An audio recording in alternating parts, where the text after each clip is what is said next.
మొదటి పేతురు 5వ అధ్యాయం 5వ వచనం నుంచి 11 వరకు మనం చదువుకుందాం. చిన్నలారా, మీరు పెద్దలకి లోబడి ఉండుడి. మీరందరూ ఎదుటివాని ఎడల దీన మనసును వస్త్రం ధరించుకొని మిమ్మును అలంకరించుకొనుడి. దేవుడు అహంకారులను ఎదిరించి దీనులకు తన కృప అనుగ్రహించును. దేవుడు తగిన సమయమందు మిమ్మల్ని హెచ్చించినట్లు ఆయన బలిష్టమైన చేతి క్రింద దీన మనస్కులై ఉండుడి. ఆయన మిమ్మును గూర్చి చింతించున్నాడు గనుక మీ చింత యావత్తు ఆయన మీద వేయుడి. నిబ్బరమైన బుద్ధి గలవారై మెలకుగా ఉండుడి. మీ విరోధి అయిన అపవాది గర్జించు సింహం వలె ఎవరిని మృంగుదునా అని వెదుకుచూ తిరుగుచున్నాడు. లోకమందున్న మీ సహోదరులందరూ ఈ విధమైన శ్రమలే నెరవేర్చున్నవని ఎరిగి విశ్వాసమందు స్థిరులై వానిని ఎదిరించుడి. తన నిత్య మహిమకు క్రీస్తునందు మిమ్మల్ని పిలిచిన సర్వకృపానిధియగు దేవుడు కొంచెం కాలం మీరు శ్రమపడిన పిమ్మట తానే మిమ్మును పూర్ణులుగా చేసి స్థిరపరచి బలపరచును. యుగయుగములకు ప్రభావం ఆయన కలుగునుగాక. ఆమేన్. రైట్, ప్రార్థన చేసుకొని మనం ఈ యొక్క సందేశాన్ని మనం ప్రారంభం చేసుకున్నాం. ప్రభువా, యొక్క సమయంలో మీకు వందనాలు చెల్లిస్తున్నాం. మీ వాక్యం జీవం కలిగినది, సజీవమైనది, మా హృదయాలకి ఎంతో ప్రోత్సాహాన్ని ఇస్తుంది. మా ఆత్మీయ జీవితంలో మేము క్షేమాభివృద్ధి చెందడానికి, బలపడడానికి మాకు సహాయపడుతుంది. మా యొక్క పాదములకు దీపంగా, మా త్రోవకు వెలుగుగా మీ యొక్క వాక్యం ఉంది ప్రభువా. కాబట్టి ఈ రోజునైనా ఈ యొక్క పేతురు పత్రిక ద్వారా పరిశుద్ధాత్మ దేవా, దయచేసి మాతో కూడా మీరు మాట్లాడి మమ్మల్ని ప్రోత్సహించమని, బలపరచమని, సరిచేయమని, మీ మార్గంలో మమ్మల్ని నడిపించమని యేసుక్రీస్తు నామంలో ఈ యొక్క ప్రార్థన చేస్తున్నాం తండ్రి. ప్రతికూలమైనటువంటి పరిస్థితుల్లో వెళ్తున్నటువంటి ఈ యొక్క సంఘాన్ని ప్రోత్సహిస్తూ పేతురు భక్తుడు చాలా విషయాలు ఆయన మాట్లాడతాడు. మాట్లాడిన తర్వాత సంఘ పెద్దలు, అంటే సంఘంలో ఉన్నటువంటి నాయకుల గురించినటువంటి విషయాలు కూడా మాట్లాడతాడు. ఇప్పుడు వేరే సెక్షన్ అన్నమాట. ప్రత్యేకంగా ఈ యొక్క సెక్షన్ కొంచెం ఆలోచింపదగినటువంటి సెక్షన్ ఇది. ఎందుకంటే మీకు కొన్ని విషయాలు చెప్తాను నేను. ఎవరికి చెప్తున్నట్లుగా ఉంది ఇది? 5వ వచనంలో చిన్నలారా అనేటటువంటి మాట ఉపయోగించారు. కాబట్టి ఈ రోజున మీకు 4 విషయాలు చెప్పబోతున్నాను నేను. 4 ఇష్యూస్. ఓకే, 4 ప్రాముఖ్యమైనటువంటి ముఖ్యమైన విషయాలు. 4 కూడా మీరు రాసుకోండి, అర్థం చేసుకోండి, గుర్తుపెట్టుకోండి, పాటించండి. ఓకేనా? నెంబర్ 1, చిన్నలారా మీరు పెద్దలకు లోబడి ఉండుడి అనేటటువంటి మాట చెప్పబడింది. మొట్టమొదటిగా ఆ యొక్క విషయాన్ని ఇక్కడ మనం చూస్తాం. రైట్, చిన్నలారా. ఈ చిన్నలారా అన్నాక వేరే తర్జుమాలో యవనస్తుల గురించి కూడా మాట్లాడతారు. యవనస్తులారా అనేటటువంటిది ఇంకొక తర్జుమాలో మనం చూస్తాం, యంగ్ మెన్ అనేటటువంటిది. అంటే ఇప్పుడు సంఘ పెద్దలకి చెప్పిన తర్వాత ఆ సంఘ పెద్దలకి ఆ సంఘంలో ఉన్నటువంటి యవనస్తులు ఏ విధంగా ఉండాలి, వాళ్ళ వైఖరి ఎట్లుండాలి, వాళ్ళ యొక్క ఉద్దేశాలు ఎట్లుండాలి, వాళ్ళ యాటిట్యూడ్ ఎట్లుండాలి అనేటటువంటిది ఇక్కడ మాట్లాడుతున్నారు. యవనస్తులు అనేటటువంటిది మనం ఆలోచన చేస్తే, లేకుంటే చిన్నలారా అని మనం ఆలోచన చేసినప్పుడు మరి ఏ ఏజ్ గ్రూప్ వాళ్ళు వస్తారు దీంట్లో అనేది ప్రశ్నార్థకం. రైట్, 2 విధాలుగా ఈ యొక్క టెక్స్ట్ని మనం అర్థం చేసుకోవచ్చు. దయచేసి చాలా జాగ్రత్తగా మీరు ఈ లేఖనాన్ని మనం గమనించాలి. ఆత్మీయ జీవితంలో అప్పుడప్పుడే వస్తున్నటువంటి వారికి కూడా ఇటువంటి వచనాలు వాడబడ్డాయి, ఇటువంటి పదాలు వాడబడ్డాయి. మీరు కనుక మొదటి యోహాను పత్రిక 2వ అధ్యాయంలో కనుక మీరు గమనించినట్లయితే 3 రకాలుగా ఆయన అభివర్ణిస్తాడు. ఏమంటారు? పిల్లలారా అంటాడు అక్కడ ఒక దగ్గర. అదే 2వ అధ్యాయంలో యవనస్తులారా అంటాడు. అదే మొదటి యోహాను పత్రిక 2వ అధ్యాయంలో తండ్రులారా అంటాడు. యోహాను 3 రకాల ప్రజలుగా ఆయన అభివర్ణించి రాస్తున్నాడు అక్కడ. పిల్లలారా, యవనస్తులారా, తండ్రులారా. మీరు తెలుసా ఈ వాక్యాలు? లేకపోతే 1 యోహాను పత్రిక 2వ అధ్యాయం మీరు తర్వాత చదువుకోండి, ఓకేనా? అంటే అక్కడ లిటరల్గా వాళ్ళు చిన్న పిల్లలు, వాళ్ళకి చెప్పడం లేదు. అక్కడ చాలా స్పష్టంగా ఆత్మీయ స్థితిలో అప్పుడప్పుడే ఉన్నటువంటి వారికి, ఆత్మీయ స్థితిలో యవన దశలో ఉన్నంటే ఆ పరిపక్వతలోకి వెళ్తున్నటువంటి వారికి, ఆల్రెడీ పరిపక్వత ఉన్నటువంటి వారికి 3 రకాల గుంపులకి చెప్పినట్లుగా యోహాను పత్రికలో చాలా స్పష్టంగా మనం గమనించవచ్చు. కానీ ఇక్కడ కూడా అట్లాంటిదే ఉంటుందనేటటువంటిది ఒక ఆలోచన. ఎందుకంటే నెక్స్ట్ వచనంలో ఏమనుంది? మీరు పెద్దలకి లోబడి ఉండండి అని చెప్పిన తర్వాత, మీరందరూ ఎదుటివాని ఎడల దీన మనసును వస్త్రం ధరించుకొని మిమ్మును అలంకరించుకోండి అని చెప్పాడు. మీరందరూ అంటున్నాడు. అప్పుడు ఈ కాంటెక్స్ట్లో మీరందరూ అంటే ఎవరు? ఎవరికైతే చెప్తున్నారో ఆ సమూహం మొత్తం అని అర్థం. చిన్నలారా మీరందరూ అని అర్థం. ఇంకో మాటలు యవనస్తులారా మీరందరూ అని అర్థం.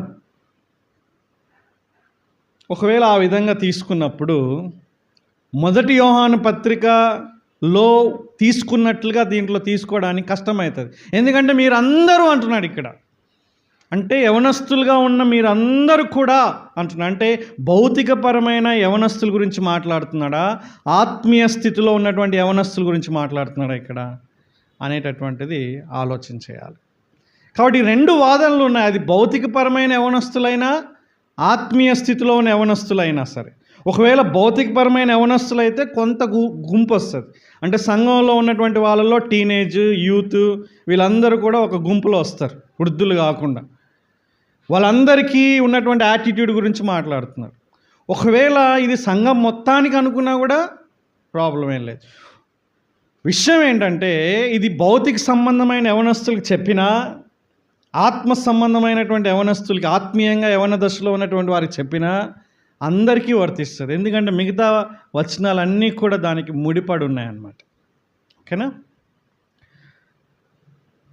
కొంతమంది చాలా క్లియర్గా నమ్ముతారు ఏంటంటే, చిన్నలారా అన్నప్పుడు ఇక్కడ ప్రత్యేకంగా భౌతిక సంబంధమైన యవనస్తులకి చెప్తున్నాడు అనమాట. ఎందుకు యవనస్తులు చెప్తున్నాడు? వాళ్ళకు ఉండేటటువంటి ఒకానొక శోధన ఏంటి, వాళ్ళకు ఉండేటటువంటి ఒకానొక బలహీనత ఏంటి? యవనస్తులకి ఎక్కువగా ఉండేటటువంటి బలహీనత ఏంటంటే గర్విష్ఠులుగా ఉంటారు, గర్వంతో ఉంటారు, అహంకారంతో ఉంటారు. అదే కదా మన యొక్క మేజర్ స్ట్రగుల్ యవనస్తులకి, రైట్? టీనేజ్లో వెళ్తున్నప్పుడు ఇంకెక్కువ స్థాయిలో, తారాస్థాయిలో వెళ్తుంది అది. తల్లిదండ్రులను ఎదిరించడం, పెద్దవాళ్ళని ఎదిరించడం, ప్రతి ఒక్కరిని కూడా ఎదిరించే స్థాయికి వెళ్ళిపోతారు. మీకేం తెలీదు, నాకే తెలుసు అనే అహంకారమైనటువంటి ఆ యొక్క మనస్సు అనేటటువంటిది వాళ్ళకి వస్తుంది. కాబట్టి ఇక్కడ భౌతిక సంబంధమైనటువంటిది అనేటటువంటిది కూడా ఇక్కడ తీసుకోవచ్చు. What ever it is. Point ఏంటంటే, నువ్వు భౌతిక సంబంధంగా యవనస్తుడిగా లేకపోయినా సరే ఈ యొక్క వచనం నీకు నాకు కూడా వర్తిస్తుంది. ఏం చేయాలి పిల్లలు ఏం చేయాలి?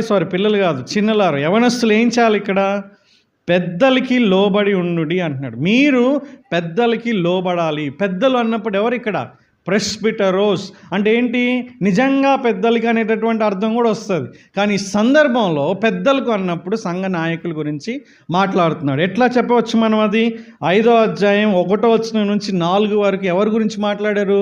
పెద్దల గురించి మాట్లాడారు, సంఘ పెద్దల గురించి మాట్లాడారు. అంటే ఈ పెద్ద అనేటటువంటి మాట ముసలి వాళ్ళకి కూడా వర్తిస్తుంది, సంఘంలో వృద్ధులుగా ఉన్నటువంటి వారికి కూడా వర్తిస్తుంది. అది వాళ్ళకు కూడా అదే మాట ఉపయోగిస్తారు. కానీ సందర్భాన్ని బట్టి అది ముసలి వారికి ఉపయోగించారా, లేకుంటే సంఘంలో ఉన్న నాయకులకు ఉపయోగించారా అనేటటువంటిది మనం అర్థం చేసుకోవాలి. కాబట్టి ఇక్కడ 5 నుంచి 4 వరకు ఎవరి గురించి మాట్లాడారు? సంఘ పెద్ద గురించి. అంటే ఎవరు ఇక్కడ? పాస్టరు, నాయకుడు, సేవకుడు, కాపరి, షెపర్డ్, ఎవరొకటి ఆత్మీయ నాయకులు, వాళ్ళకి లోబడి ఉండుడి అనేటటువంటిది ఇక్కడ మెయిన్ ప్రధానమైనటువంటి ఆజ్ఞ. సో మొట్టమొదటిగా మనం ఏం తెలుసుకోవాలంటే, యవనస్తులారా, చిన్నలారా, మీరు పెద్దలకి లోబడి ఉండండి. మిగతా వచనాల్లో కూడా మనం కనుక గమనించినట్లయితే హెబ్రీ పత్రిక 13, 17లో మనం గమనిస్తే సంఘం అంతా కూడా సంఘ నాయకులకి లోబడి ఉండాలనేటటువంటి మాట ఇక్కడ మనం చూస్తున్నాం. మీ పైన నాయకులుగా ఉన్నవారు లెక్క ఒప్పచెప్పవలసిన వారి వల్లే మీ ఆత్మలను కాయిచున్నారు. వారు దుఃఖంతో ఆ పని చేసిన ఎడల మీకు నిష్ప్రయోజనం కనుక దుఃఖంతో కాక ఆనందంతో చేయనట్లు వారి మాట విని వారికి లోబడి ఉండుడి. సో సంఘం అంతా కూడా లోబడి ఉండాలనేటటువంటి విషయం చెప్పారు. ఇక్కడ చిన్నలు కూడా లోబడి ఉండాలి, యవనస్తులు కూడా లోబడి ఉండాలి. అది ఎవరైనా సరే, ఎవ్రీబడి. ఇక్కడ విశ్వాసులు చేయాల్సినటువంటి ఒకానొక ప్రాముఖ్యమైనటువంటి పని ఏంటంటే, సంఘంలో సంఘ సభ్యునిగా, స్థానిక సంఘంలో నిజమైనటువంటి సభ్యుడిగా నువ్వు కొనసాగాలంటే ఎవరు అయినా సరే సంఘ నాయకులకి, అధికారానికి, దేవుడిచ్చినటువంటి అధికారానికి లోబడి ఉండాలి. వాళ్ళు ఆత్మీయంగా మీకు చెప్పినటువంటి ప్రతి ఒక్క డెలిగేషన్ మీరు వినాలి, రాకపోతే నేర్చుకోవాలి. మీ ఆత్మీయ క్షేమం కొరకు వాళ్ళకి డిసిప్లిన్స్ ఇస్తే అవి ఆచరించాలి. పర్సనల్ అడ్వాంటేజెస్ కోసం కాదు, నా బట్టలు ఉతకండి, నాకు అది చేసి పెట్టండి, ఇది చేసి పెట్టండి అనేటటువంటి మ్యానిపులేషన్ చేసే దానికి లోబడమని చెప్పడం లేదు. ఇప్పుడు ప్రస్తుతం దానికి లోబడడానికి చాలామందికి ఇష్టమైపోయింది. ఎందుకంటే ఏదో ఒక ఆశీర్వాదం వస్తుంది అనేటటువంటి భావన, పాస్టర్ గారు చేస్తే ఏదో ఒకటి వస్తుంది అనేసి అట్లాంటి వాటిలో లోబడుతున్నారు, లోపల సనుక్కుంటున్నారు, అవన్నీ చేస్తున్నారు. అట్లాంటి వాటి విషయంలో మీరు వివేకం చూపించాలి. నిజంగా అవసరం ఉంటేనే అది పాస్టర్కైనా, విశ్వాసికైనా, ఎవరికైనా సహాయం చేయాలి. తోటి మానవుడిగా, తోటి విశ్వాసిగా సహాయం చేసుకోవడంలో తప్పులేదు. కానీ మీరు ఖచ్చితంగా లోబడవలసినటువంటి విషయం ఏంటి? విశ్వాసులు, నాయకులు ఖచ్చితంగా లోబడవలసిన విషయం ఏంటంటే, సంఘం విషయంలో, అంటే వాక్యం విషయంలో ఏది చెప్పినా సరే అసలు ఆయన చెప్పకపోయినా మీరు లోబడాలి. రైట్? ఎందుకంటే దేవుని వాక్యం అది. అవునా? దేవుని వాక్యంలో మీరు చదువుకొని మీరే చేయాలి. కానీ మీరు చేయకుండా ఉన్నప్పుడు, మీలో అది కొరతగా ఉన్నప్పుడు, మీకు చెప్పినప్పుడు మీరు ఖచ్చితంగా లోబడే వ్యక్తులుగా ఉండాలి. ఆ దేవుడు మీకు ఇచ్చినటువంటి ఆజ్ఞ. పెద్దలకి మీరు లోబడి ఉండండి, subject to the authority, subject to the elders అనేటటువంటి మాట. యేసుక్రీస్తు ప్రభువారు తాను ఏ విధంగా తన తల్లికి, తండ్రికి ఆయన సబ్మిట్ అయిపోయాడో, అప్పగించుకున్నాడో, లోబడి ఉన్నాడో, లూకా సువార్త 2వ అధ్యాయం ప్రకారంగా ఆ విధంగా లోబడి ఉండాలి అనేటటువంటి మాట ఇక్కడ చెప్తున్నాడు. ఇచ్చినటువంటి బాధ్యతను నెరవేర్చగలగాలి సంఘంలో. అలాగే సంఘంలోనే కాకుండా ఆత్మీయ జీవితంలో మీకు ఎటువంటి సలహా ఇచ్చినా సరే, ఎటువంటి ముఖ్యంగా బాధ్యత ఇచ్చినా సరే దాన్ని మీరు చేయగలగాలి. రాకపోతే నేర్చుకోవాలి, అప్పుడే మీరు ప్రయోజకులు అవుతారు. లేకుంటే సంఘ నాయకులకి దుఃఖం ఉంటుంది. దేవుడి దగ్గర ఒక రోజున మీరు లెక్క చెప్పాలి. తప్పించుకుంటారు కొంతమంది, ఎందుకంటే డైరెక్ట్గా ఎదురు తిరగరు. చేస్తామంటారు, చేయరు కొంతమంది. లేకుంటే చేయకుండా తప్పించుకుంటారు. ఎదురు తిరిగే వాళ్ళు చాలా తక్కువ మంది. ప్యాసివ్గా ఎదురు తిరుగుతూ ఉంటారు. ఏంటి ప్యాసివ్గా ఎదురు తిరగడం అంటే? చెప్పిన మాట తృణీకరించడం. ఎందుకు లోబడి ఉండాలి అని చెప్పాడు తెలుసా అండి? రీజన్స్ ఇచ్చాడు. మనం కనుక ఈ యొక్క ఆజ్ఞని కనుక పూర్వపరాలు ఆలోచన చేస్తే చాలా షాక్ అవుతాం మనం. చూడండి, ఇక్కడ మనకి ఏం చూపిస్తున్నారు? ఇక్కడ మీరు లోబడి ఉండాలి. ఇక్కడ ఎందుకంటే అని లేదు. ఇక్కడ మీరు దీన వస్త్రం అనేటటువంటి వస్త్రాన్ని ధరించుకొని మిమ్మల్ని అలంకరించుకోవాలి అని చెప్పాడు. మీరు లోబడి ఉండి మీరు దీనత్వాన్ని మీరు అలంకరించుకోవాలి. మొదటి శతాబ్దంలో వాళ్ళు ఏం చేసేవాళ్ళు? పరిచర్య చేసేవాళ్ళు. ఇప్పుడు మనకు మీ హోటల్కి వెళ్ళినప్పుడు, హోటల్లో వెళ్ళే ముందు ఆ వెయిటర్ ఎట్లాంటి డ్రెస్ వేసుకున్నా సరే, వాడు జీన్స్ వేసుకున్నా ఏది వేసుకున్నా సరే, సర్వ్ చేసేటప్పుడు ఒక ప్రత్యేకమైనటువంటి డ్రెస్ వేసుకుంటాడు. మొదటి శతాబ్దంలో కూడా ఆ విధంగా పని చేసేవాళ్ళు, పరిచర్య చేసేవాళ్ళు ఒక ప్రత్యేకమైనటువంటి వస్త్రధారణ చేసేవాళ్ళు. సో ఇక్కడ దేవుని వాక్యం ఏం చెప్తుందంటే, మీరు పెద్దల విషయం లోబడి ఉండాలి. మీరందరూ కూడా ఏం చేయాలంటే దీన మనస్సుని మీరు అనే వస్త్రాన్ని మీరు ధరించుకోవాలని ఉంది ఇక్కడ. అలంకరించుకోవాలి, ధరించుకొని అలంకరించుకోవాలి. అదే మీ యొక్క అలంకరణగా ఉండాలి అని చెప్తున్నాడు ఇక్కడ. చూసారా, ఇది చాలా ఇంపార్టెంట్ పాయింట్. కనెక్షన్, లోబడి ఉండడానికి దీనికి కనెక్షన్. ఇంకా మనం డీటెయిల్గా వెళ్తే ఇక్కడ ఇంకోటి ఉంటుంది. ఎందుకు అంటే ఇక్కడ యాక్చువల్గా ఎందుకంటే అని రాయాలి ఇక్కడ. ఎందుకంటే దేవుడు అహంకారులను ఎదిరిస్తాడంట. ఈ పాయింట్ చూసినారా మీరు? ఎదిరిస్తాడంట దేవుడు. అంటే గర్విష్ఠుల్ని, అహంకారం ఉండే వాళ్ళని, యవనస్తులారా వినండి, మీరు మీ తల్లిదండ్రులకి మీరు కనుక లోబడే ఆ తత్వం లేకపోతే, మీరు కనుక ఆ సబ్మిషన్ లేకపోతే, అలాగే విశ్వాసులు కనుక అటువంటి యాటిట్యూడ్ లేకపోతే, అట్లాంటి వాళ్ళని దేవుడు ఏం చేస్తాడని చెప్తున్నాడు ఇక్కడ.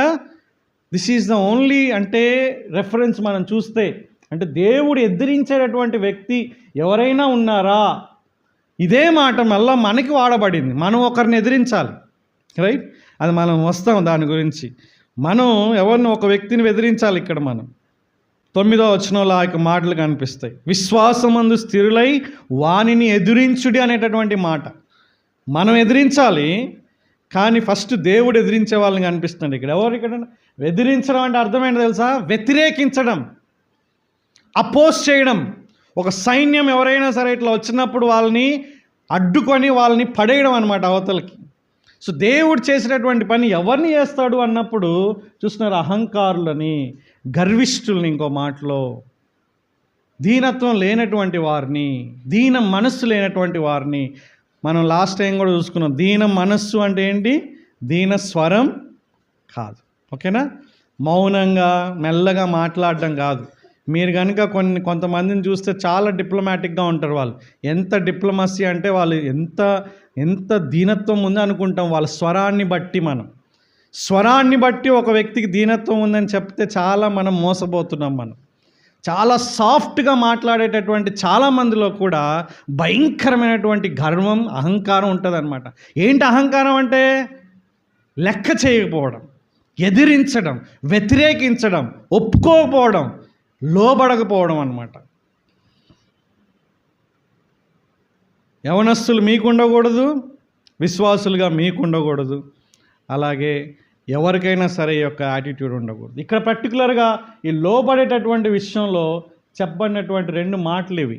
దీనికి తోడుగా ఇంకొక మాట కూడా చెప్పబడ్డారు, ఇంకా షాకింగ్ అనమాట. ఎందుకు ఇక్కడ ఎదిరిస్తారని చెప్పాడు. ఇక్కడ ఎదిరించి దీనులకు ఏం చేస్తాడు ఆయన?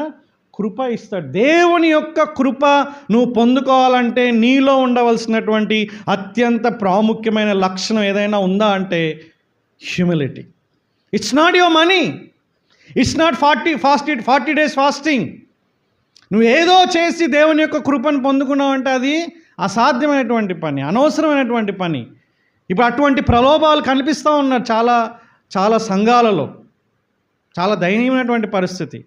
ఒకప్పుడు డబ్బుతో దేవుని యొక్క వరాన్ని, దేవుని యొక్క కృపని పొందుకోవాలని వచ్చాడు ఒక వ్యక్తి, గారడీ సీమోను. ఏం చేశానండి? పేతురు ఏం చెప్పాడు? వెరీ గుడ్, ఇంత డబ్బు తెచ్చావు, దేవుని యొక్క సేవకు చాలా ఉపయోగపడుతుంది, తీసుకోరా అనేసి లోపల పెట్టుకోలేదు. నీ డబ్బు నీతోనే నాశనం అవును కాక అని చెప్పాడు. ఏ సేవకుడు ఇట్లా మాట్లాడగలరు చెప్పండి? ధనాపేక్ష లేనటువంటి సేవకుడే మాట్లాడగలడు. నిజంగా దేవుని వాక్యాన్ని పాటించాలి అనేటటువంటి సేవకుడే మాట్లాడగలడు. ఎందుకంటే తప్పుడు ఉద్దేశంతో డబ్బును తీసుకొస్తున్నాడు ఇక్కడ.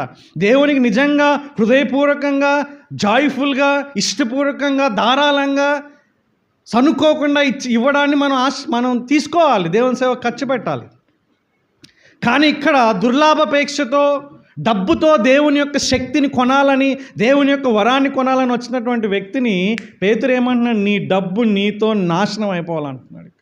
ఎందుకంటే దేవుడి యొక్క కృప ఎవరికి ఇస్తాడండి? ఇక్కడ దీనులకు ఇస్తాడు. ఏ వ్యక్తి అయితే దీనత్వం కలిగి ఉంటాడో, అది ఎవరైనా సరే. ఒకసారి మీరు కనుక ఓల్డ్ టెస్ట్మెంట్లో ఆహాబ్ అనే రాజుని కనుక మీరు గమనిస్తే షాక్ అయిపోతారు. He was the most wicked king in the entire old టెస్టిమెంట్లో. కింగ్ ఏహబ్, ఇజ్రాయేలు రాజులలో ద మోస్ట్ వికెడ్ కింగ్ ఎవరైనా ఉన్నారంటే ఆహాబు కంటే మించినోడు ఇంకొకరు లేడు. అట్లాంటి ఆహాబు తగ్గించుకొని దేవుని దగ్గర దీన మనసు ఎప్పుడైతే కలిగి ఉన్నాడో, ఆ వస్త్రం ధరించుకున్నాడో, బూడిద పోసుకొని దేవుడు కనికరించాడు. తెలుసా అండి? దేవుని యొక్క కనికరానికి అంతు లేదు. ఇంకో మాటలో చెప్పాలంటే ఆయన కనికర సంపన్నుడు. అర్థం చేసుకోండి దయచేసి. కనికరం చూపించడంలో ఐశ్వర్యవంతుడు ఆయన. ఎవరినైనా కనికరించగలడు ఆయన. కానీ వాళ్ళకు ఉండాల్సినటువంటి లక్షణం ఏంటి? దీనత్వం, హ్యూమిలిటీ. హ్యూమిలిటీ లేకపోతే దేవుడు ఎవరిని కూడా కనికరించడు. ఇన్ఫ్యాక్ట్ ఏం చేస్తాడు? ఎదిరిస్తాడంట. ఈ మాట మనకు భయం అనిపించడం లేదా? నాకు భయం అనిపిస్తుంది. దేవుడు ఎదిరిస్తాడంట. మామూలా అది? గర్విష్ఠుల్ని దేవుడు ఎదిరిస్తాడని చెప్తున్నాడు, మామూలు కాదు. అంతేకాదండి, ఇంకో మాట కూడా చెప్పాడు. ఎందుకు లోబడి ఉండాలంటే నెక్స్ట్ మాట ఏం చెప్తున్నాడు ఇక్కడ? తగిన సమయమందు మిమ్మును హెచ్చించునట్లు ఆయన బలిష్టమైనటువంటి చేతి క్రింద దీన మనస్కులై ఉండుడి. చూసారా ఇక్కడ ఈ బలిష్టమైన అనే మాట కనిపిస్తుందా మీకు? ఈ బలిష్టమైన అనేటటువంటి మాట న్యూ టెస్టిమెంట్ మొత్తంలో ఇక్కడ ఒక్కసారే వాడబడింది. చాలా బలమైనటువంటి పదం అన్నమాట. ఎందుకు తగిన సమయం అనేటటువంటి కూడా చాలా ఇంపార్టెంట్. దీనత్వం కలిగిన వాళ్ళని రైట్ టైంలో దేవుడు ఎప్పుడు పైకి తీసుకురావాలనుకుంటే అప్పుడు తీసుకొస్తాడన్నమాట. హెచ్చించడం అంటే ఎగ్జాల్టేషన్, మహిమపరచడం, ఘనపరచడం, ఉన్నత స్థానంలో ఉంచడం. వేరే వాళ్ళు అతను చూసి ఓ ఈ వ్యక్తి దేవుని చేత ఘనపరచబడ్డాడు, దేవుని యొక్క ఆశీర్వాదాలు పొందుకున్నాడు అనేటటువంటి విషయాలు ఇక్కడ మనకు కనిపిస్తాయి. ఎవరికి అది? ఎవరైతే దీనులుగా ఉన్నారో వాళ్ళు. దీనులుగా ఉన్న వాళ్ళు లోబడతారు, లోబడేటటువంటి ఆ యొక్క మనసు కలిగి ఉంటారు. ఆ మనసు కలిగి ఉండడానికి దీనత్వం అనేటటువంటి చాలా ప్రాముఖ్యమైనదని ఇక్కడ మనకి తెలుస్తుంది. ఒకవేళ నీలో, నాలో, మనలో ఈ లక్షణం లేకపోతే లోబడి ఉండడం చాలా కష్టం. ఇదే పేతురు పత్రికలో మిగతా రిలేషన్షిప్స్లో కూడా మాట్లాడాడు. అధికారులకు లోబడమని చెప్పాడు, భర్తలకి లోబడమని చెప్పాడు. ఇక వేరే రిలేషన్షిప్ గురించి మాట్లాడుతున్నాడు. దీన మనసు అనేటటువంటి చాలా ఇంపార్టెంట్. ఓకే, దీన స్వరం కాదు, ఏంటండి ఇది? దీన మనసు. ఎందుకు లోబడి ఉండాలి? దేవుడు అహంకారుల్ని ఎదిరిస్తాడు. దేవుడు ఎవరైతే లోబడకుండా ఉంటారో వాళ్ళని ఏం చేస్తాడు? ఇంకో మాటలో, లోబడిన వాళ్ళు ఎవరు? అహంకారులు. ఈ కాంటెక్స్ట్లో లేకుంటే ఎనీ కాంటెక్స్ట్లో ఏం చేస్తాడు? ఎదిరిస్తాడు. కాబట్టి ఈ పర్టికులర్ కాంటెక్స్ట్లో మీరు ఎవరికి లోబడాలి? సంఘ నాయకులకి మీరు లోబడాలి. ఓకేనా? వాళ్ళు ఇచ్చినటువంటి బాధ్యతలను మీరు చేయాలి, చెప్పినటువంటి పనుల్ని మీరు చేయాలి. ఒకవేళ మీకు ఎక్స్‌ప్లాయిటేషన్ జరుగుతుంటే మీరు కమ్యూనికేషన్ చేయాలి. వాక్యంలో లేని చెప్పినప్పుడు పాస్టర్కి మీరు చెప్పగలగాలి. మీ సొంత పనులకి పదే పదే మ్యానిపులేషన్ చేసి, థ్రెటనింగ్ చేసి మీరు చేస్తే దీవెనలు వస్తాయని అనేది మ్యానిపులేషన్. చేయకపోతే మీకు శాపం వస్తుందని చెప్పేది థ్రెటనింగ్, భయపెట్టడం. ఈ విధంగా 2 విధాలుగా చెప్పినా సరే మీరు కమ్యూనికేట్ చేయగలగాలి. బైబిల్లో అట్లాంటి మాటలు ఎక్కడున్నాయో ఒకసారి చూపించండి అని. కానీ బైబిల్లో ఉన్నటువంటి విషయాల్ని, సంఘంలో బాధ్యతల్ని, మీ ఆత్మీయ జీవితంలో మీకు బాగుపడడానికి మీ పాస్టర్లు లేకుంటే నాయకులు మీకు ఏం చెప్పినా సరే మీరు లోబడాలి. అది మీ బాధ్యత. అప్పుడే మీరు ఎదుగుతారు. అప్పుడే మీరు దేవుని దృష్టిలో రేపు పొద్దున అంటే ఆయన తీర్పు రోజున ధైర్యంగా ఉండగలరు. ప్రస్తుతం మీ యొక్క కాపర్లకి దుఃఖం కూడా ఉండదు అనేటటువంటి విషయాన్ని ఇక్కడ మాట్లాడుతున్నాడు.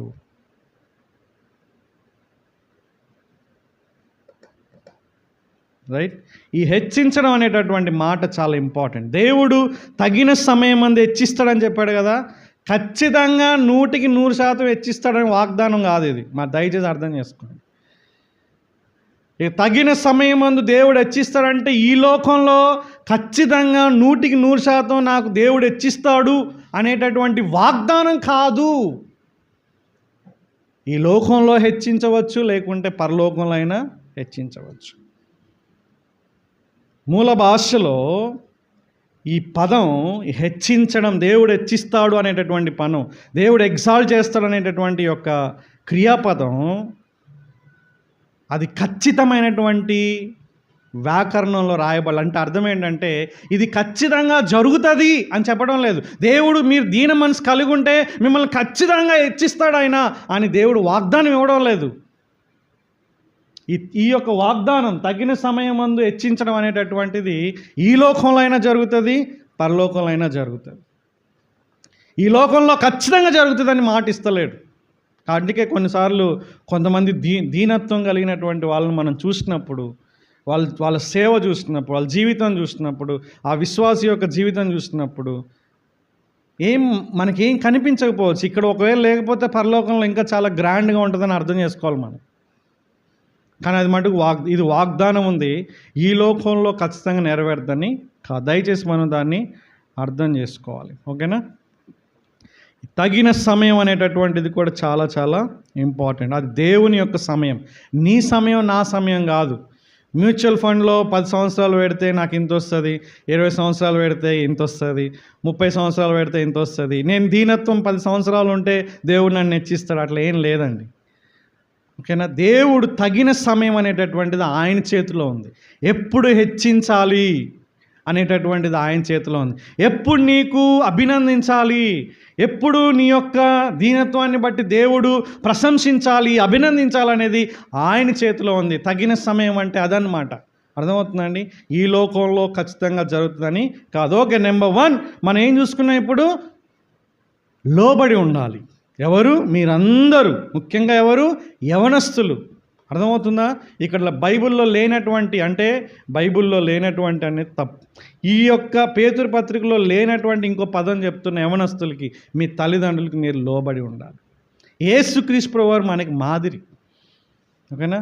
తల్లిదండ్రుల్ని గౌరవించాలి, ఎదురు మాట్లాడకూడదు. అది గొప్ప దీవెన. 10 ఆజ్ఞలు ఉన్నాయి. 10 ఆజ్ఞల్లో ఒక ఆజ్ఞ ప్రామిస్తూ ఉంది. ఏంటది? తల్లిదండ్రులు లోబడిన వాళ్ళకి ఎన్ని దీవెనలు ఉన్నాయో తెలుసా అండి? దయచేసి మీ తల్లిదండ్రులు వాళ్ళు ఎట్లున్నా సరే, వాళ్ళు ఎవరైనా సరే, వాళ్ళకి ఎదురు చెప్పకూడదు. ఓకేనా? వాళ్ళని గౌరవించాలి. అది మీ బాధ్యత. ముఖ్యంగా యవనస్తులు, టీనేజ్ వాళ్ళకి చెప్తున్నటువంటి విషయం. రెండో విషయం ఇక్కడ మనం ఏం చూసుకుంటున్నాం, ఇక్కడ ఇది చాలా ఇంపార్టెంట్.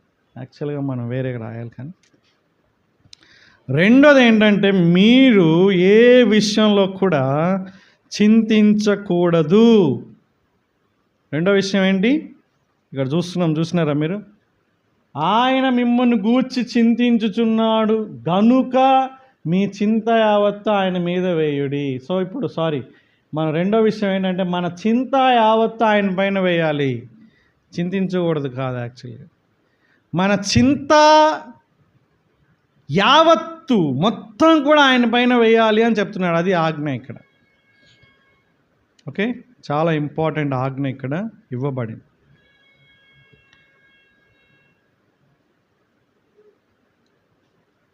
చింతించడం అనేటటువంటి పదాన్ని తప్పుగా అర్థం చేసుకున్నట్లుగా క్రైస్తవ లోకం ఇంకే పదాన్ని కూడా అర్థం చేసుకోలేదేమో. చింత అంటే అర్థం ఏంటని ఎవరినైనా అడిగాను అనుకోండి, ఎనీ పాస్టర్ సెమినార్, ఎక్కడ విశ్వాసుల గుంపులైనా సరే, ఏంటంటే ఎక్కువ ఆలోచించకూడదు బ్రదర్ అంటారు అనమాట. ఏంటి? ఎక్కువ ఆలోచించినటువంటి వాళ్ళే సైంటిస్టులు అయ్యారు, రీసెర్చ్ స్కాలర్స్ అయ్యారు, పెద్ద పెద్ద ఆవిష్కరణలు అయినాయి. ఎక్కువ ఆలోచించొద్దు అంటావేంటి? ఎక్కువ ఆలోచించడం, ఏ వ్యక్తి కూడా ఈ యొక్క లోకంలో తన బ్రెయిన్ని సంపూర్ణంగా ఉపయోగించలేదనేది వాస్తవం. అంటే ఎక్కువ ఆలోచించడం లేదనేది వాస్తవం. ఇది ఆలోచనల గురించి మాట్లాడడం లేదు. ఆలోచన లేకపోతే చాలా కష్టం మనకి. మన నిర్ణయాలు మనం ఆలోచించి తీసుకోవాలి. ఆలోచన లేకుండా మాట్లాడేవాడిని బైబిల్ ఏం చెప్తుంది తెలుసా అండి? ఒక మంచి బిరుదు ఇచ్చింది అనమాట. ఆలోచించకుండా మాట్లాడితే అట్లాంటి వ్యక్తిని ఏమంటారు తెలుసా? మూర్ఖుడు అంటారు. అంతే కదా? ఆలోచించకుండా మాట్లాడుతున్నావు ఏంట్రా అంటారు. మనం ఎందుకు? అనాలోచితంగా మాట్లాడతాడు. సో ఆలోచనలు అనేవి చాలా ఇంపార్టెంట్, చాలా ప్రాముఖ్యమైనవి. We have to think. ఆ థింకింగ్ ఫ్యాకల్టీ అనేటటువంటి మనకే ఇవ్వబడింది. Because we are created in the image of God. We are blessed people, blessed creation in the entire creation. ఈ యొక్క సృష్టిలోనే మనం ఒక ఉన్నతమైనటువంటి స్థానంలో ఉన్నాం. ఎందుకంటే మనం ఆలోచించగలం, ఆలోచించి నిర్ణయాలు తీసుకోగలం. స్వాభావికంగా తీసుకోవడం లేదు నిర్ణయాలు, ర్యాండమ్గా తీసుకోవడం లేదు. ఎట్లా అంటే అట్లా మన మనసు ఎట్లా పడితే అట్లా తీసుకోవడం లేదు. అట్లా తీసుకోకూడదని చెప్తుంది బైబిల్. అట్లా తీసుకుంటే మూర్ఖులని చెప్తుంది. కాబట్టి చింత అంటే ఆలోచనలు ఎక్కువగా ఉండడం కాదు, ఆలోచనలు ఉండాలి. ఏంటండి చింత అంటే? చింతకాయ. చింతించొద్దు అనే మాట ఇంతకుముందు మనం 4వ అధ్యాయంలో చదువుకున్నాం. చాలా పెద్ద తుఫాన్ వస్తుంటుంది, యేసుక్రీస్తు ప్రభువు మంచిగా అనుకుంటాడు, శిష్యులు ఆయన దగ్గరికి వెళ్ళి, బోధకుడా నీకు చింత లేదా అంటారు.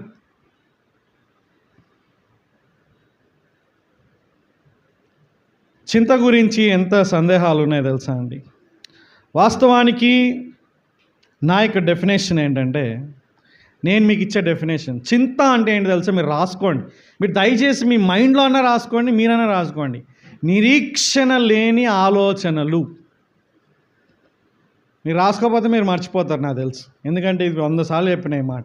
ఇప్పటికి కూడా మీరు కొత్తగా వింటున్నారంటే మీకు అర్థం కాలేదని అర్థం. దేవుణ్ణి పక్కన పెట్టి నిరీక్షణ లేకుండా మనం ఆలోచించే ఆలోచనలు, ఆందోళనల్ని చింత అంటారనమాట.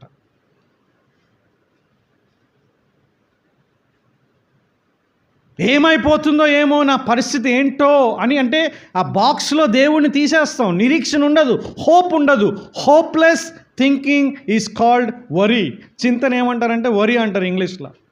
Worrying, anxiety. ఇంకో మాటలో చెప్పాలంటే ఇది ప్రపంచంలో ఉన్నటువంటి ప్రతి ఒక్క మనిషిలో ఉన్నటువంటి ఒకానొక పెద్ద రోగం, బలహీనత, స్ట్రగుల్. ప్రతి ఒక్కరికి కూడా, చిన్న పిల్లలు మొదలుకొని వృద్ధాప్యంలో ఉన్నటువంటి వారికి, స్త్రీలకి పురుషులకి, irrespective of whoever you are, ఏ రిలీజియన్లో ఉన్నా సరే, ఎవరైనా సరే, మానవుడిగా పుట్టిన ప్రతి ఒక్కడు కూడా ఈ బలహీనత గుండా వెళ్తున్నాడు, ఈ శోధన గుండా వెళ్తున్నాడు. అందుకే దేవుడు చాలా క్లియర్గా చెప్తున్నాడు, చింత గురించి మాట్లాడుతున్నాడు. సో ఇక్కడ మనం ఏం అర్థం చేసుకోవాలంటే, చింత అంటే హోప్లెస్ థింకింగ్. ఏంటండి? నిరీక్షణ లేకుండా ఆలోచించడం, దేవుణ్ణి పక్కన పెట్టి ఆలోచించడం. దేవుణ్ణి పక్కన పెడితే ఏమవుతుంది? మనకి ఇంక వేరే గగనం ఉండ. ఏమైపోతుందో నా జీవితం, నా ఫైనాన్షియల్ పరిస్థితి ఏంటి, నా ఆర్థిక పరిస్థితి ఏంటి, నా ఆరోగ్య పరిస్థితి ఏంటి, నా పిల్లల పరిస్థితి ఏంటి, నా ఉద్యోగ పరిస్థితి ఏంటి, ఇక ప్రతి ఒక్కటి కూడా ఆందోళన ఆందోళన ఆందోళన, గజిబిజి గందరగోళం. ఏమైపోతుందంటే నీ మైండ్ ఎంత డిప్రెషన్లోకి వెళ్ళిపోతుందంటే నువ్వు చేయవలసినటువంటి చాలా పనులు చేయకుండా ఉండిపోతావు అన్నమాట. అంటే సరిగా నిద్రపోకపోవడం, సరిగా తినకపోవడం, సరిగా రిలేషన్షిప్లో ఉండకపోవడం, ఒక్కడివే ఒంటరిగా అందరిలో ఉంటూ కూడా ఆలోచించడం, ఇవన్నీ కూడా ఉంటాయన్నమాట. ఇది ఒక పాపంగా చాలామంది చూడరు. ఇదొక పెద్ద పరేషాన్. ఇది పాపం అంటే మనకు గుర్తొచ్చేవి ఏంటంటే, అబద్ధం ఆడకూడదు, దొంగతనం చేయకూడదు, వ్యభిచారం చేయకూడదు, అసూయ పడకూడదు. ఇవి వెరీ గుడ్, ఇవన్నీ కూడా పాపాలు. త్రాగుబోతనం, వాటిలో కూడా ఉన్నటువంటి పాపం ఏంటంటే, నువ్వు చింతిస్తే పాపం అని చెప్తున్నారు ఇక్కడ. ఎందుకు పాపం? దేవుడు ఏదైతే చెప్పాడో, చేయొద్దని చెప్పాడో అది చేస్తే ఏంటండి పాపం. ఆదాము చేసినటువంటి పాపం ఏంటి? అబద్ధం ఆడలేదు, దొంగతనం చేయలేదు, వ్యభిచారం చేయలేదు, హత్య చేయలేదు. ఏం చేశాడు ఆదాం? అవ్వ ఏం చేసింది? యాపిల్ ఫోన్లో ఉన్నటువంటి యాప్ ఏం చేశారు? కొంచెం తినింది అంతే. అవునా? ఫోన్ తినిందా? యాపిల్ పండు తినిందా? పండు తినింది. యాపిల్ తినిందో గోవా తినిందో మనకు తెలియదు. ఓకే, తినవద్దన్న పండు తినడం వల్ల సృష్టి కూడా ఇప్పుడు ఇబ్బంది పడుతుంది. నువ్వు నేను ఇబ్బంది పడుతున్నాం. చింతించొద్దని దేవుడు చెప్పినప్పుడు నువ్వు చింతిస్తే నువ్వేం చేసినట్లు? నేనేం చేసినట్లు? అది పాపం అని ఎప్పుడైనా అనుకున్నావా మనం? కానీ ఎంత గందరగోళం, ఏమైపోతుందో, టెన్షన్. లైఫ్ అంతా కూడా టెన్షనే మనకి. భవిష్యత్తు గురించినటువంటి ఆందోళన, పరిస్థితుల గురించినటువంటి ఆందోళన, ఏమైపోతుందో, ఎట్లనో, హోప్లెస్ థింకింగ్. సో ఇప్పుడు చెప్పబడినటువంటి మాటలండి ఇక్కడ కొంచెం మనకి ట్రిక్కీ అన్నమాట. ఏంటంటే ఇక్కడేమో చింతించొద్దు, అదంతా కూడా ఆయన మీద వేయమన్నాడు. కానీ ఇక్కడ ఎవరు ఇక్కడ ఆయన అంటే ఎవరు? ఇక్కడ యేసుక్రీస్తు ప్రభువారు, రైట్? మిమ్మల్ని గురించి ఆయన ఏం చేస్తున్నాడు ఇక్కడ? అరే ఆయన చింతిస్తున్నాడు కదా మరి. చూసారా ఇక్కడ? చింతించుచున్నాడు. మీరేం చేయాలి? చింత యావత్తుని ఆయన పైన వేయాలి. ఇక్కడేమో యేసుక్రీస్తు ప్రభువారు చింతిస్తున్నారు. మరి యేసుక్రీస్తు ప్రభువారు చింతిస్తున్నారేంటి అని మీకు డౌట్ రావచ్చు. అది తర్జుమా లోపం. ఇంగ్లీష్ బైబిల్లో మంచిగా ఉంది. ఇక్కడ ఏమని తెలుసా అండి? ఆయన మిమ్మల్ని పట్టించుకుంటున్నాడు అనేటటువంటి సరైన తర్జుమా. ఎందుకంటే ఇక్కడ వాడబడిన గ్రీకు పదం ఇక్కడ వాడబడిన గ్రీక్ పదం రెండు కూడా ఎంటైర్లీ డిఫరెంట్. దేవుడు చింతిస్తున్నాడు, ఇప్పుడు ఇక్కడ ఆయన చింతిస్తున్నాడు అనేటటువంటి తెలుగు తర్జుమా, మనం చింతించకూడదు అనేటటువంటిది తెలుగు తర్జుమా. అయితే ఇక్కడ వాడబడినటువంటి గ్రీకు పదాలు ఏంటంటే చాలా చాలా ఇంట్రెస్టింగ్గా మనం ఇక్కడ చూస్తాం. యేసుక్రీస్తు ప్రభువారి గురించి అంటే చెప్పినప్పుడు అక్కడ ఇవ్వబడినటువంటి గ్రీకు పదం ఏంటి తెలుసా అండి?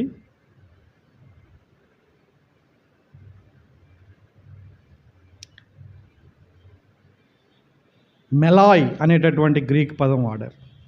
అంటే దేవుడు చింతిస్తున్నాడు అన్నప్పుడు మెలాయ్ అన్నాడు. అంటే అర్థం ఏంటి? పట్టించుకుంటున్నాడు అని అర్థం. మనం మన యొక్క చింత యావత్తు ఆయన పైన వేయాలన్నప్పుడు మెరిమ్నా అనేటటువంటి ఇంకో పదం వాడారు. ఈ రెండు పదాలు కూడా వేరే అన్నమాట. ఇంకో మాటలో చెప్పాలంటే అక్కడ తర్జుమాలో ఆయన మిమ్మల్ని పట్టించుకుంటున్నాడు కాబట్టి, ఆయన మీ పట్ల శ్రద్ధ కలిగి ఉన్నాడు కాబట్టి, ఆయన మీకు సహాయం అని కాదు, మీ గురించి ఆలోచిస్తున్నాడు కాబట్టి మీరేం చేయాలి? మీ చింత యావత్తు ఆయన పైన వేయాలి అంటున్నాడు ఇక్కడ. మీ చింత మొత్తం వేయాలి అని చెప్తున్నాడు ఇక్కడ. మొత్తం యూ హ్యావ్ టు ఆయన పైన వేయాలి. ఇప్పుడు ఆయన పైన వేయడం అంటే అర్థం ఏంటి? ఇప్పుడు ఎట్లేస్తావు ఆయన పైన? యాక్చువల్గా ఆయన పైన వెయ్యమని కూడా లేదు. మనం కనుక మూల భాషలో తీస్తే ఈ చింత అంతా కూడా ఆయన మీద త్రోసి వేయాలన్నమాట. ఇట్లా విసిరి వేయాలి ఆయన పైన.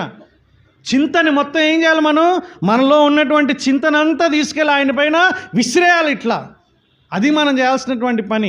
ఎందుకంటే ఆయన మన గురించి పట్టించుకుంటున్నాడు.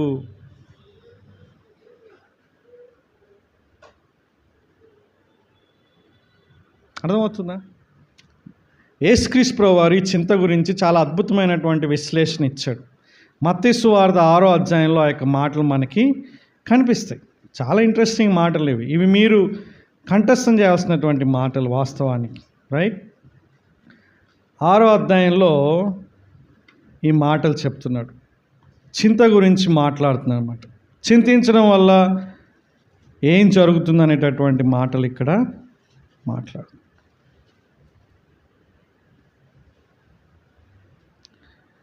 33వ వచనం మనందరికీ తెలిసినటువంటి వచనం ఏంటది? ఆయన రాజ్యాన్ని నీతిని మొదటగా వెతకాలి, అవన్నీ కూడా మనకి అనుగ్రహింపబడతాయి. రేపటిని గూర్చి చింతింపకుడి, రేపటి దినము దాని సంగతులను గూర్చి చింతించును. ఏనాటి కీడు ఆనాటికి చాలు. దేన్ని గురించి కూడా చింతించకుడి అంటున్నాడు ఇక్కడ. రేపటిని గురించి, భవిష్యత్తుని గురించి చింతించవద్దు అంటున్నాడు. చింతించడం వల్ల ఎవ్వరు కూడా ఏమీ చేయలేరు అని చెప్తున్నాడు ఇక్కడ. చింతించడం వల్ల ఒక పొట్టి వ్యక్తి పొడుగు కాలేడు. వింటున్నారా? నేను పొట్టిగా ఉన్నా నువ్వు ఎంత అనుకున్నా సరే నువ్వు పొడుగు కాలేవు. అంటే ప్రయోజనం లేదు అని చెప్తున్నాడు ఇక్కడ. నెంబర్ 1 ఏమంటున్నాడంటే చింతించడం వల్ల ఎటువంటి ప్రయోజనం లేదు, ఆందోళన చెందడం వల్ల ఎటువంటి ప్రయోజనం లేదు, నిరీక్షణ లేకుండా నువ్వు గందరగోళంగా ఏమైపోతుందో, నా భవిష్యత్తు ఏంటో అనేటటువంటి విధంగా నువ్వు ఆలోచిస్తే దానివల్ల ఎటువంటి ప్రయోజనం లేదు అంటున్నాడు. కాబట్టి నువ్వు చింతించొద్దు అంటున్నాడు. కానీ నువ్వు ఏం చేయాలి? సరే నేను ఏం చింతించను, మరి ఏం చేయాలన్నప్పుడు ఏం చేయాలండి? మన చింతలన్నీ ఆయన పైన త్రోసివేయాలి. ఇది చాలా ఇంపార్టెంట్ ప్రిన్సిపల్. మీరు చూడండి, ఇదే ప్రిన్సిపల్ని పౌలు భక్తుడు ఫిలిప్పీ పత్రిక 4వ అధ్యాయంలో మాట్లాడతాడు. ఏంటి త్రోసివేయడం అంటే అర్థం ఏంటి ఇక్కడ? చాలా చాలా ఇంపార్టెంట్. త్రోసివేయడం అంటే ఏంటంటే చూడండి, ఫిలిప్పీలకు రాసినటువంటి పత్రిక 4వ అధ్యాయంలో ఇది చాలా అందరికీ తెలిసినటువంటి వచనం. 4వ వచనం మనకు తెలుసు, రైట్? 5వ వచనం తెలుసు, 6వ వచనంలో ఈ మాటలు ఉన్నాయి. దేనిని గూర్చియు చింతపడకుడి.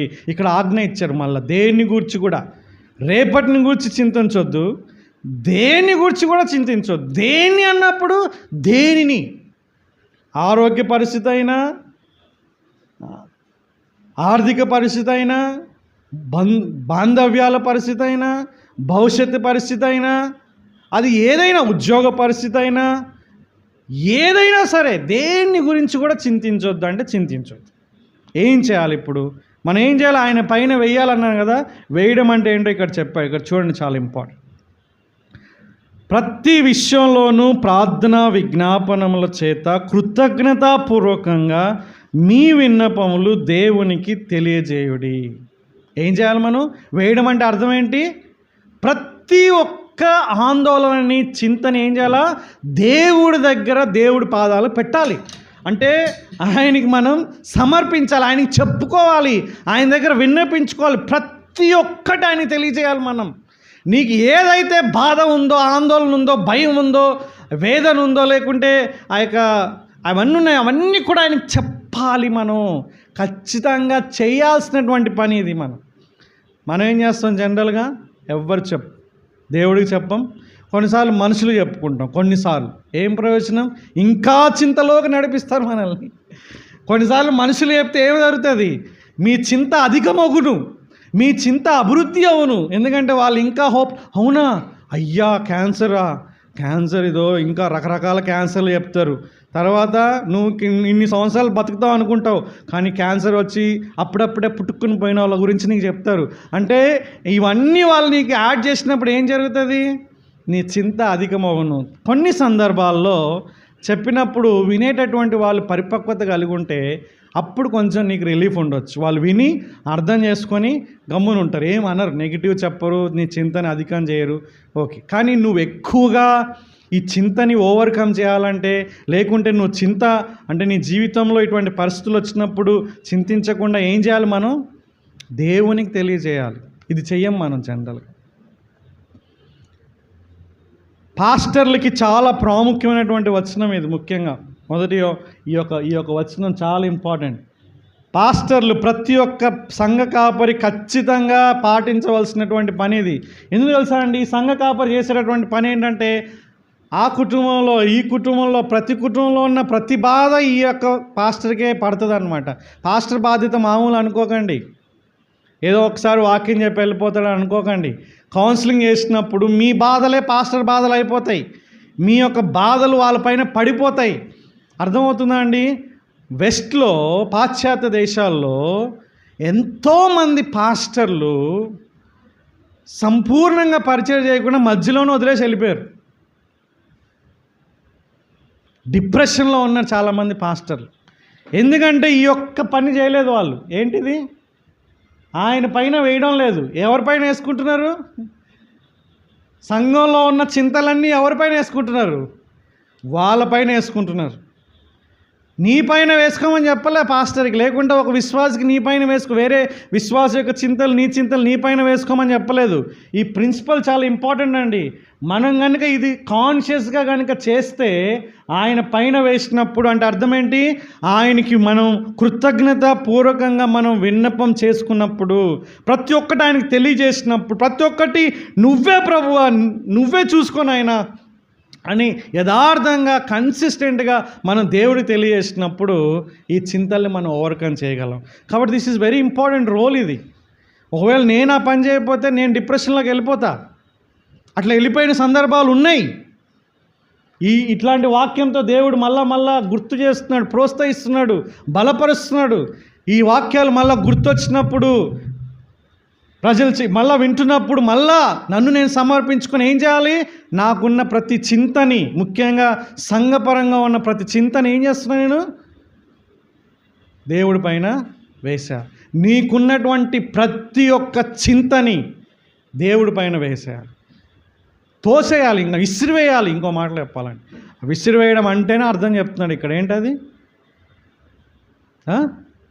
ప్రార్థన చేయాలి. ఇప్పుడు చూడండి, ఇంతకుముందు మనకి వాగ్దానం ఇక్కడ జరగవచ్చు, జరగకపోవచ్చు అని ఉంది కదా. ఇక్కడ వాగ్దానం ఖచ్చితంగా జరిగే వాగ్దానం ఇది వాగ్దానం. ఏం జరుగుతుంది చూడండి 7వ వచనంలో.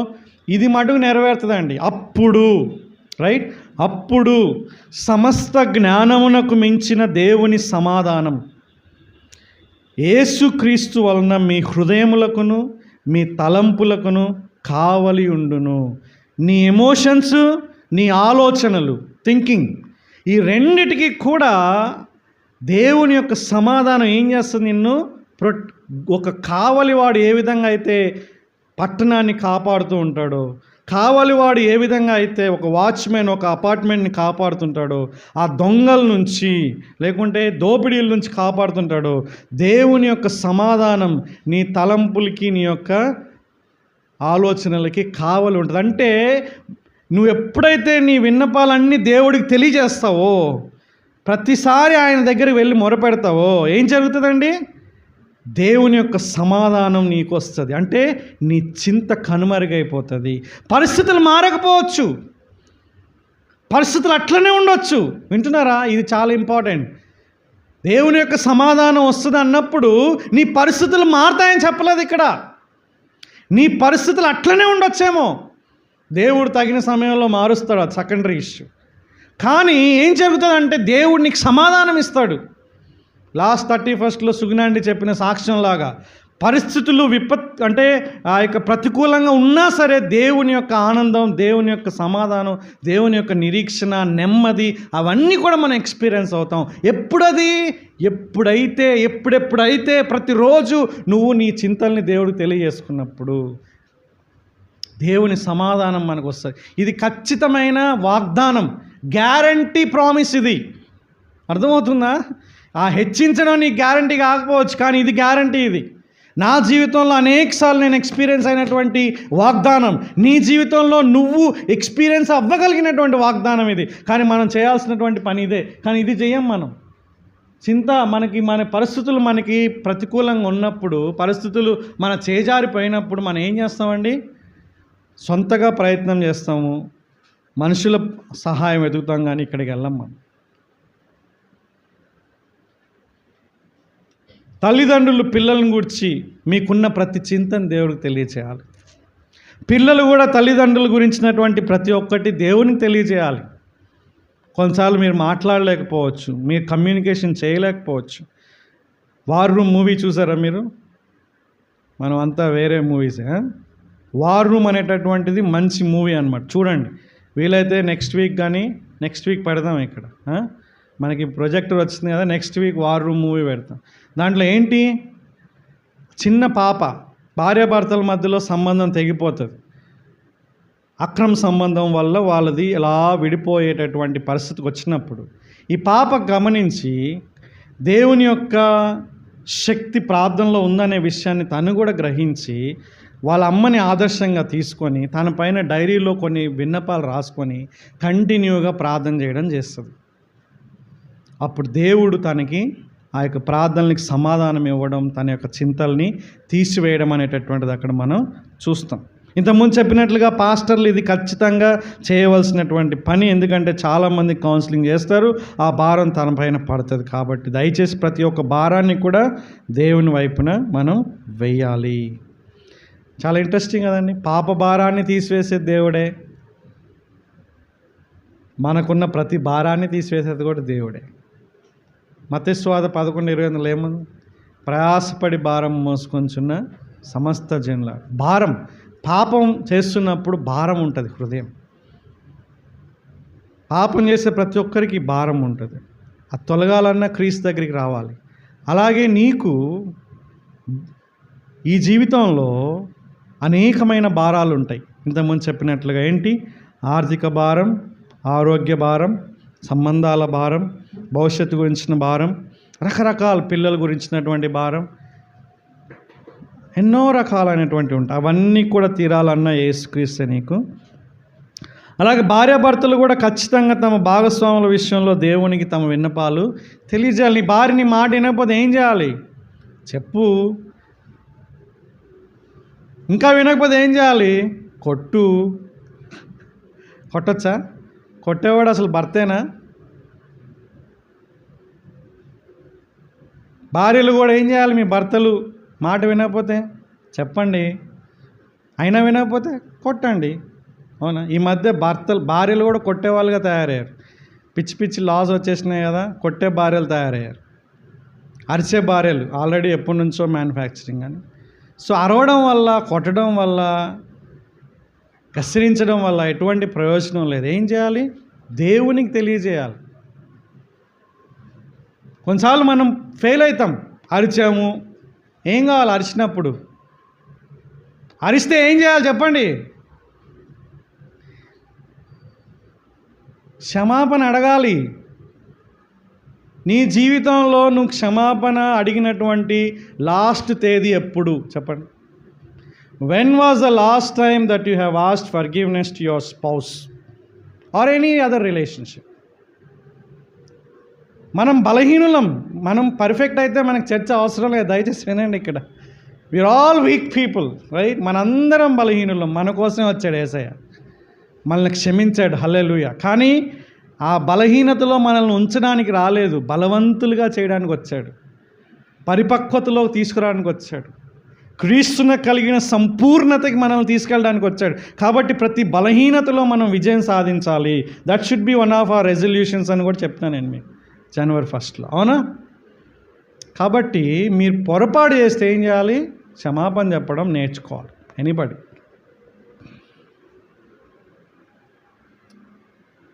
కాబట్టి భార్యాభర్తలు ఏం చేయాలండి? ప్రార్థన చేయాలి, కమ్యూనికేషన్ చేయగలిగినాయి కమ్యూనికేషన్ చేయాలి, డిమాండ్ చేయకూడదు. అర్థమవుతుందండి? ఆ డిమాండ్ చేయడం అనేటటువంటిది నీ డిక్షనరీలోంచి తీసివేయండి. డిమాండ్ చేయడం వల్ల ఎటువంటి ప్రయోజనం లేదు. కానీ ఒక్కటి చేయొచ్చు, నువ్వేంటి? ప్రభావితం చేయాలి. డిమాండ్ చేయడం డిక్షనరీలోంచి తీసివేయి, ప్రభావితం చేయడానికి నువ్వు ప్రయత్నించు అని చెప్తున్నాను. ప్రభావితం చేయడానికి ప్రయాసపడండి. అంటే ఏ విధంగా అయితే వారు మూవీలో వాళ్ళ అమ్మని చూసి పాప ప్రభావితమైందో, నిన్ను చూసి నీ భార్య, నీ పిల్లలు ప్రభావితం అవ్వాలి. నిన్ను చూసి నీ తల్లిదండ్రులు, నీ యొక్క మిగతా వాళ్ళు ప్రభావితం అవ్వాలి. నిన్ను చూసి నీ స్నేహితులు ప్రభావితం అవ్వాలి. నిన్ను నన్ను చూసి వేరే వాళ్ళు ఈ విధంగా చెయ్యాలి అని వాళ్ళు ప్రభావితం చెందాలి. మదర్ తెరిసాని చూసి మనం ఏ విధంగా ప్రభావితం చెందుతామో, ఇతరుల జీవితాన్ని కొంచెం చూసినప్పుడు నేను కూడా అట్లా జీవించాలని మనం ఎట్లా అనుకుంటాం, అట్లా మనం ప్రభావితం చేయగలం. మీ అమ్మ నాన్న ప్రేయర్ చేయకపోతే ఏం చేయాలా? ఏం చేయరు, మా అమ్మ నాన్న ప్రేయర్ చేయరు, ఏం చేయరు అని ఎప్పుడు వేరే వాళ్ళ గురి దగ్గర చెప్పుడు కాదు. నువ్వు ప్రేయర్ చేస్తూనే ఉండు. కంటిన్యూగా నువ్వు ప్రార్థన చేస్తున్నప్పుడు నిన్ను చూసి వాళ్ళు ప్రభావితం అవుతారు. వాళ్ళకి బుద్ధి వస్తుంది ఇండైరెక్ట్గా, అరే నా పిల్లలు కంటిన్యూగా ప్రార్థన చేస్తున్నాను, నేను చేయలేకపోతున్నా అని వాళ్ళు సవాల్ చేయబడి వాళ్ళు ప్రేయర్ చేస్తారు. వాళ్ళు అట్లనే జరిగింది డాన్ విషయంలో. డాన్ ఎప్పుడైనా సరే, అంటే రిక్కీ కూడా చేసేవాడు, నేను డాన్ ఎక్కువ గమనించిన, భోజనం తినేటప్పుడు ప్రార్థన చేయకుండా తినేవాడు కాదు. నాకు కొంచెం ఆతృత ఎక్కువ. తినేసిన తర్వాత మధ్యలో వేసుకోవడం, అయిపోయిన తర్వాత చేయడము, లేకుంటే అన్నీ కలిపి తర్వాత ఈవినింగ్ ఒకటేసారి చేయడము, సంథింగ్ లైక్ దట్. ఇంతకుముందు చేసేవాడిని కానీ అది అలవాటు అట్లా అనుకున్నాం. కానీ డాన్ చూసి నేను నేర్చుకున్నా ప్రార్థన చేయడం. చేసినప్పుడల్లా దేవునికి వందనాలు చెప్పి, డాన్ వల్ల నాకు బుద్ధి చెప్పావు ప్రభువా, నీకు వందనాలని కూడా చెప్తా దేవుడికి. ఇప్పుడు దాకా వాళ్ళకి తెలియదు, వాళ్ళకి చెప్తున్నా. అంటే నువ్వు ఒక పని చేస్తున్నప్పుడు నీకు తెలియకుండానే అది ఇతరులపైన ప్రభావం అనేది జరుగుతుంది.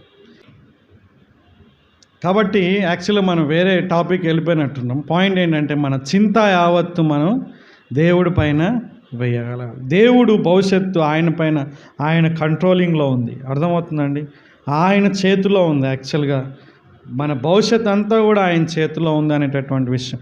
మేబీ మిగతా 2 విషయాలు నెక్స్ట్ వీక్ చెప్తాను. నేను టైం అయిపోయినట్టు అనిపించింది. ఓకే, ఇది మనం గుర్తుపెట్టుకోవాలి. 2 చాలా ఇంపార్టెంట్. ఒకటి లోబడి ఉండాలి, రెండోది చింత యావత్తు ఆయన పైన వేయాలి. ఎందుకు లోబడి ఉండాలి? లోబడి దేవుడు దీని మనస్సుల్ని ఆయన హెచ్చిస్తాడు, దీనులకు ఆయన కృప ఇస్తాడు, గర్విష్ఠుల్ని ఆయన ఎదిరిస్తాడు. కాబట్టి మనం ఏం చేయాలండి? ఏం చేయాలి? లోబడి అనేటటువంటి మనసు ఇక్కడ కలిగి ఉండాలి, లోబడి ఉండాలి. నెక్స్ట్ ఏం చేయాలి? ఆయన పైన వేయాలి మన చింత యావత్తు. చింతించడం వల్ల మనకి ప్రయోజనం లేదు. ఏం చేయాలి? మన చింతలన్నింటినీ ఆయన పైన వేయాలి. ఎంత ఇంపార్టెంట్ పాయింట్ కదండి ఇది. ప్రతి ఒక్క చింత, నీ జీవితంలో ఎటువంటి చింతలు ఉన్నాయో నాకు తెలియదు. ఒకటి పోతే ఒకటి వస్తూనే ఉంటుంది భవిష్యత్తులో. ఒకటి అయిపోయిన తర్వాత ఇంకా అమ్మయ్య అని అనుకోవడానికి లేదు. మానవ జీవితం ఎట్లా అంటే ఒకటి అయిపోయిన తర్వాత ఇంకొకటి వస్తూనే ఉంటుంది. ఇదే నా జీవితంలో అత్యంత భారభరితమైనదని నువ్వు అనుకోవచ్చు, కానీ అది అయిపోయిన తర్వాత ఇంకోటి వస్తుంది. వింటున్నారా? అది అయిపోయిన తర్వాత ఇంకోటి వస్తుంది. కాబట్టి అన్నీ కూడా ఆయనకి తెలియచేసినప్పుడు దేవుడిచ్చిన వాగ్దానం ఏంటంటే జ్ఞానానికి మించినటువంటి ఆయన సమాధానం. ఎందుకు జ్ఞానానికి మించిన అని చెప్తున్నాడు ఇక్కడ అంటే మనకు అర్థం కాదనమాట.